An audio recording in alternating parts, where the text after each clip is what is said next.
بسم اللہ الرحمن الرحیم۔ السلام علیکم، امجد علی حاضر خدمت ہے۔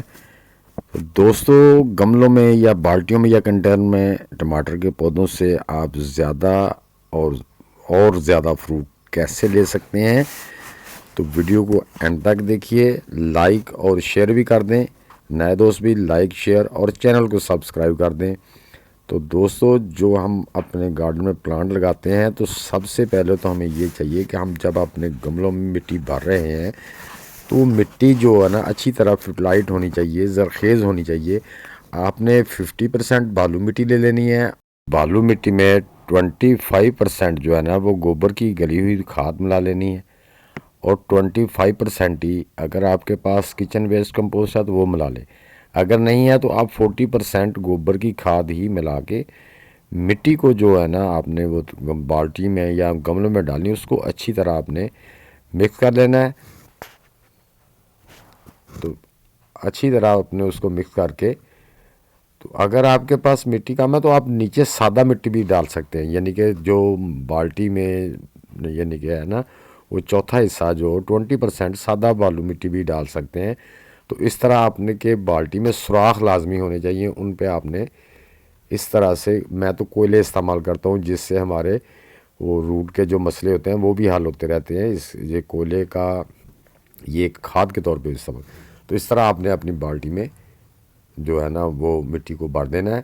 تو اگر آپ کے پاس ایگ شیل ڈی کمپوز میں پڑے ہیں تو وہ اس میں ملا دیں، تقریباً وہ 2 مٹھی بھر کے وہ ملا دیں۔ تو ٹماٹر کے بیج جو نرسری آپ کی ہونی چاہیے وہ ہائی بریڈ ہونی چاہیے۔ ہائی بریڈ ہوگی تو اس پہ اچھا فروٹ آئے گا، اگر ہائی بریڈ نہیں ہے تو اس پہ اچھا فروٹ آنے کی توقع نہیں ہے۔ تو ٹرانسپلانٹ کرنے سے پہلے آپ اس کو 2 گھنٹے پانی دے لیں۔ یہ دیکھیں جیسے ہی میں نے اوپر سے پکڑ کے نکالی ہے وہ آرام سے باہر نکل آئی ہے۔ تو یہ دیکھیں روٹ پورے کے پورے اس کے ساتھ ہیں۔ تو اس طرح آپ نے یہاں تک، یہ کم از کم آپ نے اتنا تنا دبانا ہے، جہاں پہلے پتے شروع ہو رہے ہیں نا اتنا تنا ہم نے مٹی میں دبا دینا ہے، یہاں سے بھی اس کے روٹ نکلنا شروع ہو جائیں گے۔ جو ہم نے پتے توڑنے ہیں نا، جہاں سے جو پہلے پتے ہوتے ہیں اس کے جب بیج جرمینیٹ ہوتا ہے وہاں سے ہم نے توڑ کے، یہ دیکھیں وہاں تک اس طرح سے مٹی میں دبا دینا ہے۔ یہ چند ایک باتیں ہیں دوستو، اگر آپ ان کو دھیان کریں گے تو آپ کو کسی کی ٹپس وغیرہ لینی نہیں پڑیں گی۔ تو جب آپ آرگینک گارڈننگ کریں گے تو انشاءاللہ اس پہ بیماریوں کے حملے بھی بہت کم رہ جاتے ہیں۔ تو آپ نے پودے لگانے کے بعد اس طرح پانی دینا، لیکن پودے آپ نے 2 سے 3 لگا لینے ہیں۔ خدا نخواستہ کوئی پودا کسی وجہ سے مر جاتا ہے یا کمزور رہتا ہے تو آپ جو ہیلدی پودا ہے نا اس کو آپ رکھ لیں، باقی 2 پودے نکال دیں۔ اتنی بڑی بالٹی میں ایک پودا کافی ہے، ایک پودے کو آپ اچھی غذا دیں گے تو وہ انشاءاللہ بہت جلدی۔ تو جب آپ کے پودے اس طرح سے 8-10 دن کے بعد، یہ دیکھیں میرے پودے سٹینڈ ہو گئے ہیں، انہوں نے اپنے روٹ جو ہے نا وہ مٹی میں جو سٹینڈ بائی ہو گئے ہیں، مٹی میں انہوں نے گرپ کر لی ہے، میرے پودے چل پڑے ہیں۔ اب اس میں نے یہ دیکھیں ہاتھ کی مدد سے درمیان میں کھالی بنا لی۔ یہ اب میں ساتھ ہی ساتھ اور کھادیں دیتے جاؤں گا۔ یہ کیلے کے چھلکے میں نے بریک بریک کاٹے ہیں، ان کو دبا دوں گا ساتھ ساتھ میں۔ یہ بھی ان کو بھی گلنے میں ٹائم لگتا ہے، تو یہ بھی گل کے کھاد کا حصہ مٹی میں شامل ہوتی رہے گی، جو ہمارے پودوں کے لیے آگے جا کے کیلشیم، پوٹاشیم، میگنیشیم والی کھادوں کی بہت ضرورت ہونی ہے۔ تو اس طرح سے ہم نے اپنے سارے پودوں کو ہر ہفتے کوئی نہ کوئی ایسے فرٹیلائزر دیتے رہنا ہے، اور کوئی نہ کوئی آرگینک میں نے نیٹ پہ ویڈیو چلائیں گے وہ اسپرے بھی کرتے رہنا ہے۔ تو یہ دیکھیں جب آپ کے پودے اتنے بڑے ہو جائیں، اب پھولوں میں پودے آ رہے ہیں، تو ہم اب پھر اس کو کیلشیم، پوٹاشیم، میگنیشیم والی کھادیں دیں گے۔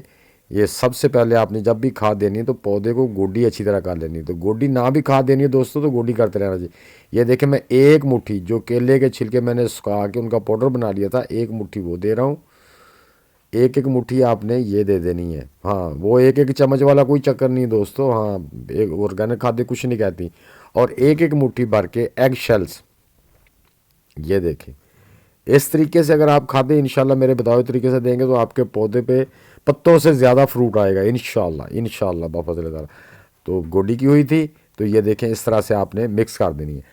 اگر آپ کے پودوں میں نمی، مٹی میں ابھی نمی ہے تو آپ پانی نہ دیں، اگر نمی نہیں ہے تو پھر پانی دیں۔ یہ نمی کی وجہ سے جو گل کے مٹی میں شامل ہوتے رہیں گے، تو جیسے ہی ہم دوبارہ اس کو پانی دیں گے تو وہ کھاد میں تیار ہو کے یہ ہمارے پودوں کو مل جائے گی۔